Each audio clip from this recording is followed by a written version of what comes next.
Oh my goodness! I'm at Harvard! Wow! To President Faust, my fellow honorands, Carl, that was so beautiful. Thank you so much. And James Rothenberg, Stephanie Wilson, Harvard faculty, with a special bow to my friend, Dr. Henry Louis Gates. All of you alumni, with a special bow to the class of '88 and your $115 million.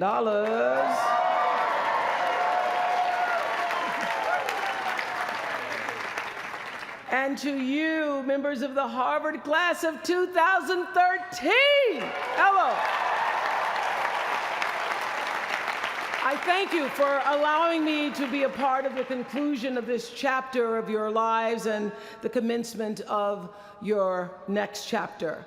To say that I'm honored doesn't even begin to quantify the depth of gratitude that really accompanies an honorary doctorate from Harvard. Not too many little girls from rural Mississippi have made it all the way here to Cambridge, and I can tell you that I consider today, as I sat on the stage this morning, getting teary for you all and then teary for myself, I consider today a defining milestone in a very long and a blessed journey.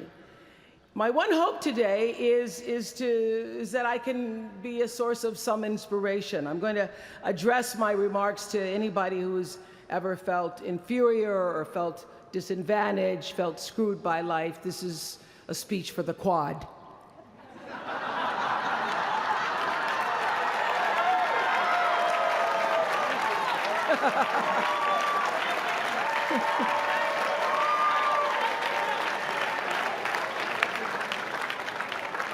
Actually, I was so honored. I wanted to do something really special for you. I wanted to be able to have you look under your seats and there would be free master and doctorate degrees. But I see you got that covered already. I will be honest with you. I felt a lot of pressure over the past few weeks to come up with something that I could share with you that you hadn't heard before, because after all, y'all went to Harvard, I did not. But then I realized that you don't have to necessarily go to Harvard to have a driven, obsessive, type A personality, but it helps. And while I may not have graduated from here, I admit that my personality is about as Harvard as they come. You know, my television career began unexpectedly. As you heard this morning, I was in the Miss Fire Prevention contest. That was when I was 16 years old in Nashville, Tennessee, and you had the requirement of having to have red hair in order to win, up until the year that I entered. So they were doing the question and answer period, because I knew I wasn't going to win in the swimsuit competition. So during the question and answer period, the question came, "Why, young lady, what would you like to be when you grow up?" And by the time they got to me, all the good answers were gone. So I had seen Barbara Walters on the Today Show that morning, so I answered, "I would like to be a journalist. I would like to tell other people's stories in a way that makes a difference in their lives and the world." And as those words were coming out of my mouth, I went, "Whoa, this is pretty good. I would like to be a journalist. I want to make a difference." Well, I was on television by the time I was 19 years old. And in 1986, I launched my own television show with a relentless determination to succeed. At first, I was nervous about the competition, and then I became my own competition, raising the bar every year, pushing myself as hard as I knew. Sound familiar to anybody here? Eventually, we did make it to the top, and we stayed there for 25 years. The Oprah Winfrey Show was #1 in our time slot for 21 years, and I have to tell you, I became pretty comfortable with that level of success. But a few years ago, I decided, as you will at some point, that it was time to recalculate, find new territory, break new ground. So I ended the show and launched OWN, the Oprah Winfrey Network. The initials just worked out for me. So 1 year later, after launching OWN, nearly every media outlet had proclaimed that my new venture was a flop. Not just a flop, but a big, bold flop, they call it. I can still remember the day I opened up USA Today and read the headline, "Oprah not quite standing on her own." I mean, really, USA Today, now that's the nice newspaper. It really was, this time last year, the worst period in my professional life. I was stressed and I was frustrated, and quite frankly, I was embarrassed. It was right around that time that President Faust called and asked me to speak here, and I thought, you want me to speak to Harvard graduates? What can I possibly say to Harvard graduates, some of the most successful graduates in the world, in the very moment when I had stopped succeeding? So I got off the phone with President Faust, and I went to the shower. It was either that or a bag of Oreos. So I chose the shower. And I was in the shower a long time, and as I was in the shower, the words of an old hymn came to me. You may not know it. It's by and by, when the morning comes. And I started thinking about when the morning might come, because at the time I thought I was stuck in a hole. And the words came to me, trouble don't last always, from that hymn. This too shall pass. And I thought, as I got out of the shower, I am going to turn this thing around, and I will be better for it. And when I do, I'm going to go to Harvard, and I'm going to speak the truth of it. So I'm here today to tell you, I have turned that network around.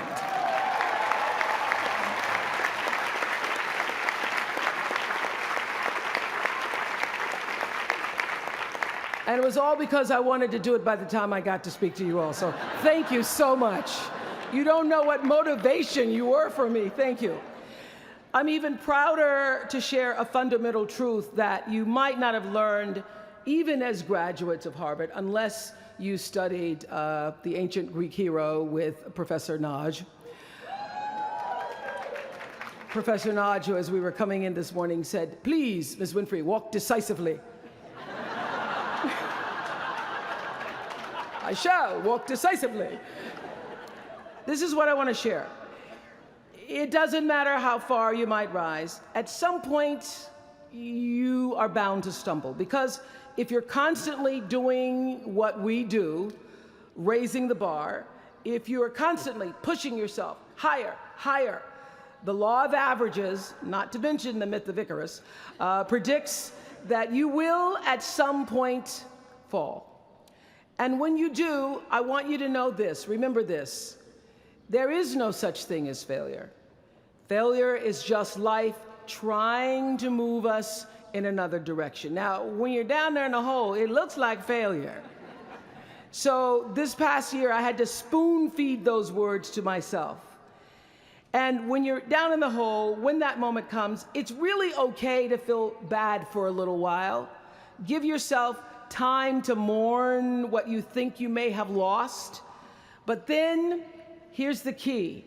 Learn from every mistake, because every experience, encounter, and particularly your mistakes are there to teach you and force you into being more of who you are. And then figure out what is the next right move.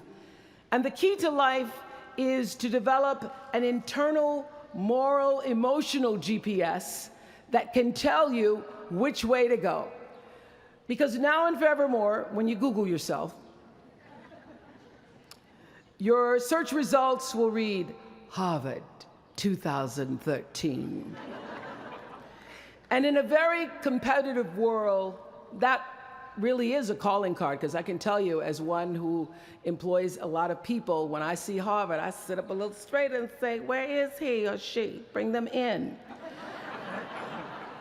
It's an impressive calling card that can lead to even more impressive bullets in the years ahead. Lawyer, senator, CEO, scientists, physicists, winners of Nobel and Pulitzer Prizes, or late-night talk show host.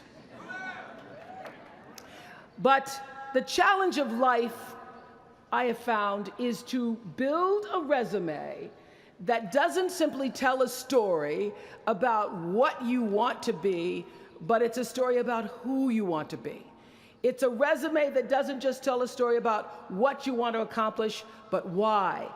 A story that's not just a collection of titles and positions, but a story that's really about your purpose. Because when you inevitably stumble and find yourself stuck in a hole, that is the story that will get you out. What is your true calling? What is your dharma? What is your purpose? For me, that discovery came in 1994 when I interviewed a little girl who had decided to collect pocket change in order to help other people in need. She raised $1,000 all by herself, and I thought, well, if that little 9-year-old girl with a bucket and a big heart could do that, I wonder what I could do. So I asked for our viewers to take up their own change collection, and in 1 month, just from pennies and nickels and dimes, we raised more than $3 million that we used to send one student from every state in the United States to college. That was the beginning of the Angel Network. And so what I did was I simply asked our viewers, do what you can wherever you are, from wherever you sit in life. Give me your time or your talent, your money if you have it, and they did. Extend yourself in kindness to other human beings wherever you can. And together we built 55 schools in 12 different countries and restored nearly 300 homes that were devastated by Hurricanes Rita and Katrina.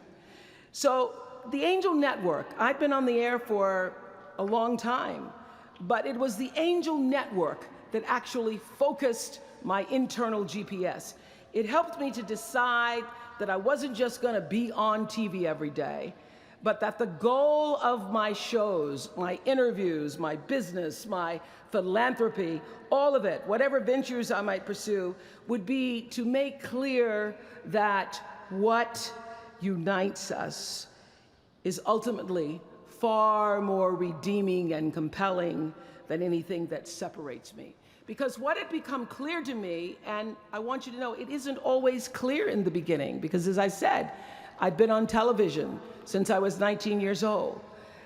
But around 94, I got really clear. So don't expect the clarity to come all at once, to know your purpose right away.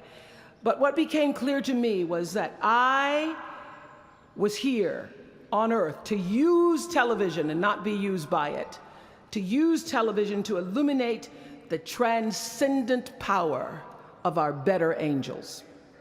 So this Angel Network, it didn't just change the lives of those who were helped, but the lives of those who also did the helping. It reminded us that no matter who we are, or what we look like, or what we may believe, it is both possible and, more importantly, it becomes powerful to come together in common purpose and common effort. I saw something on the Bill Maher show recently that so reminded me of this point. It was an interview with David and Francine Wheeler. They lost their 7-year-old son, Ben, in the Sandy Hook tragedy. And even though gun safety legislation to strengthen background checks had just been voted down in Congress at the time that they were doing this interview, they talked about how they refused to be discouraged. Francine said this. She said, "Our hearts are broken, but our spirits are not.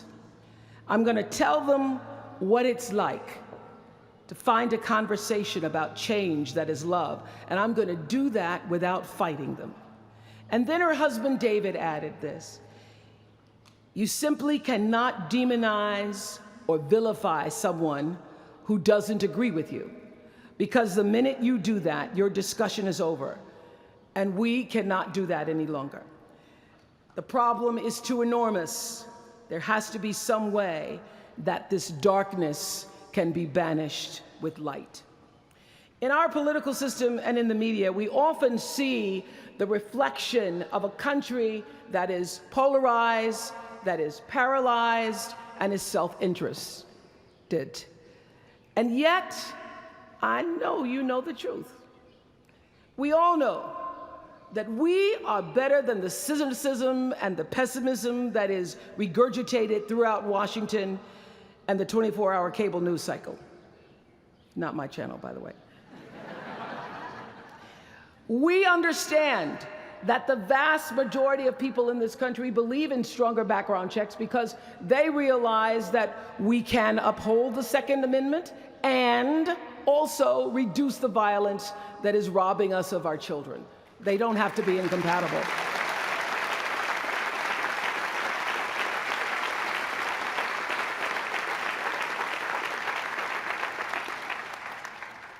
And we understand that most Americans believe in a clear path to citizenship for the 12 million undocumented immigrants who reside in this country, because it's possible to both enforce our laws and at the same time embrace the words on the Statue of Liberty that have welcomed generations of huddled masses to our shores. We can do both.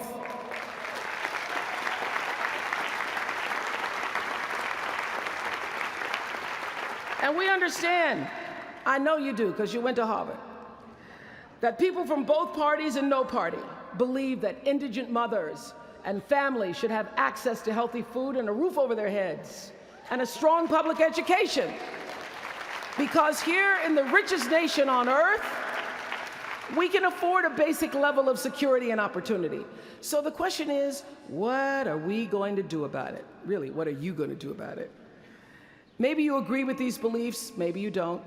Maybe you care about these issues, or maybe there are other challenges that you, class of 2013, are passionate about. Maybe you want to make a difference by serving in government. Maybe you want to launch your own television show. Or maybe you simply want to collect some change. Your parents would appreciate that about now.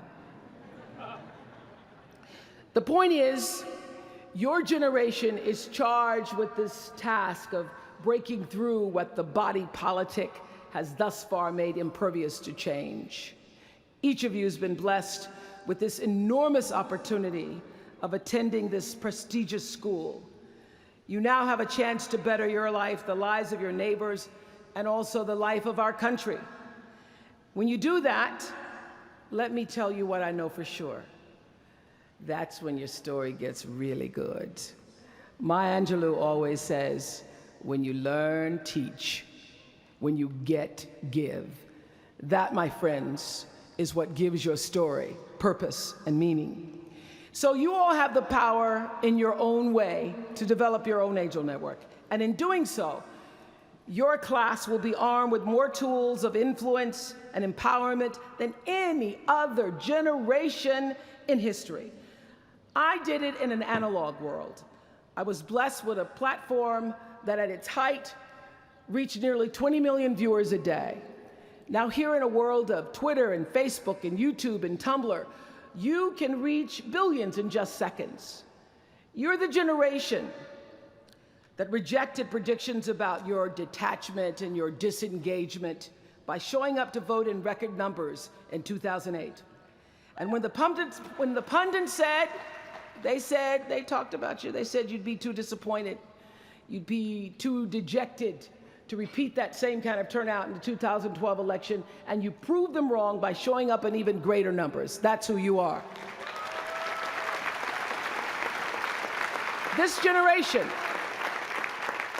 your generation, I know, has developed a finely honed radar for BS.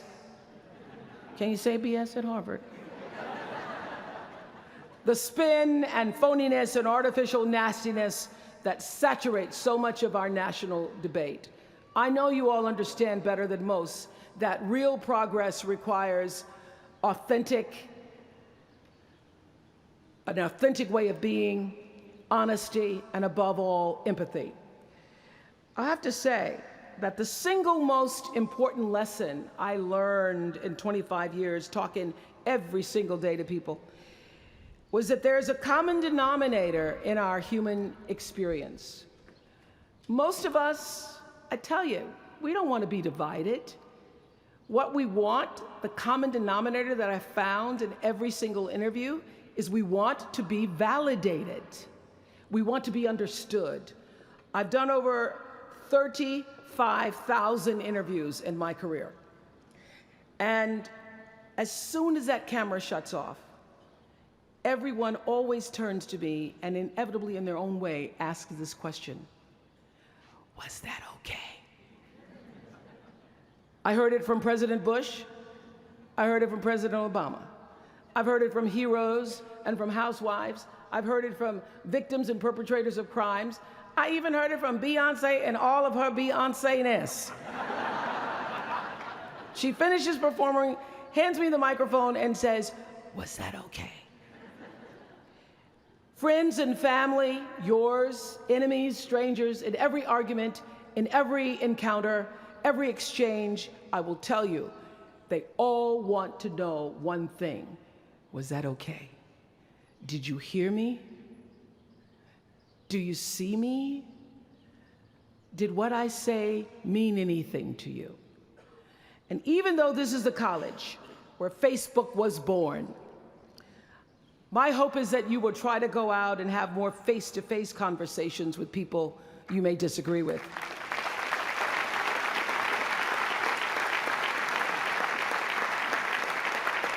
That you'll have the courage to look them in the eye and hear their point of view, and help make sure that the speed and distance and anonymity of our world doesn't cause us to lose our ability to stand in somebody else's shoes and recognize all that we share as a people. This is imperative for you as an individual and for our success as a nation. There has to be some way that this darkness can be banished with light. Says the man whose little boy was massacred on just an ordinary Friday in December.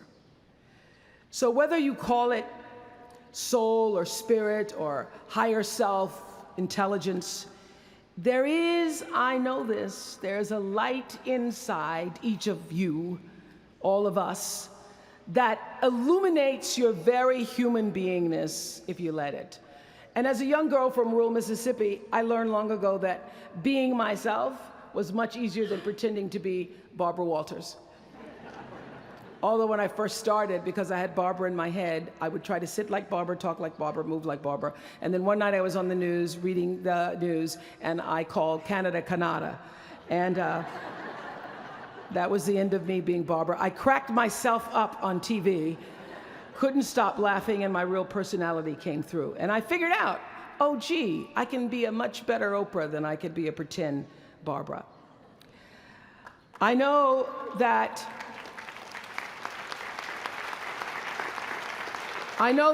you all might have a little anxiety now and hesitation about leaving the comfort of college and putting those Harvard credentials to the test.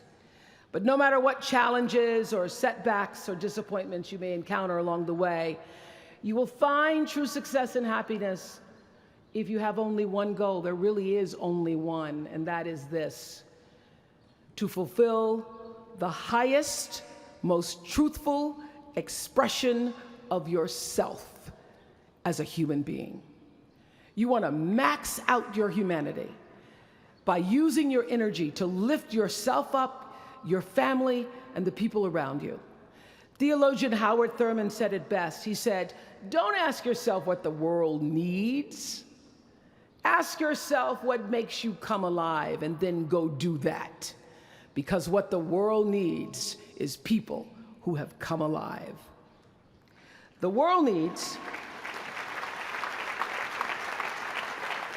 people like Michael Stolzenberg from Fort Lauderdale.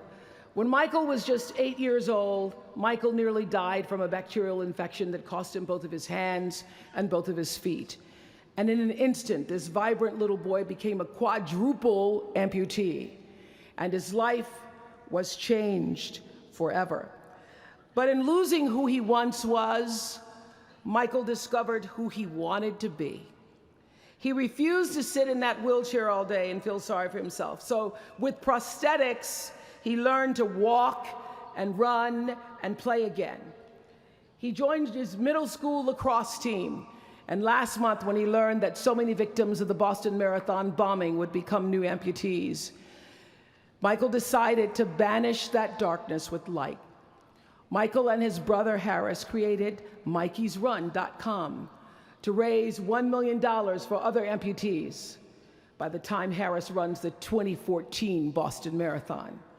More than 1,000 miles away from here, these two young brothers are bringing people together to support this Boston community the way their community came together to support Michael.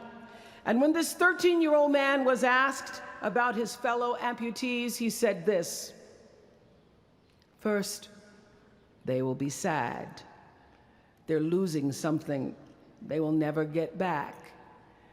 And that's scary. I was scared. But they'll be okay. They just don't know that yet. We might not always know it. We might not always see it or hear it on the news or even feel it in our daily lives. But I have faith that no matter what, class of 2013, you will be okay. And you will make sure our country is okay. I have faith because of that 9-year-old girl who went out and collected the change. I have faith because of David and Francine Wheeler. I have faith because of Michael and Harris Stolzenberg. And I have faith because of you, the network of angels sitting here today. One of them, Khadijah Williams, who came to Harvard 4 years ago. Khadijah had attended 12 schools in 12 years, living out of garbage bags amongst pimps and prostitutes and drug dealers, homeless, going into department stores, Walmart in the morning to bathe herself so that she wouldn't smell in front of her classmates. And today she graduates as a member of the Harvard class of 2013.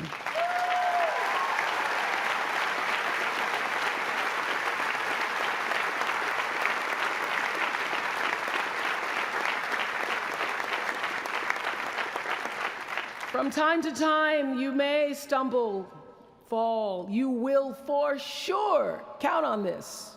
No doubt. You will have questions and you will have doubts about your path.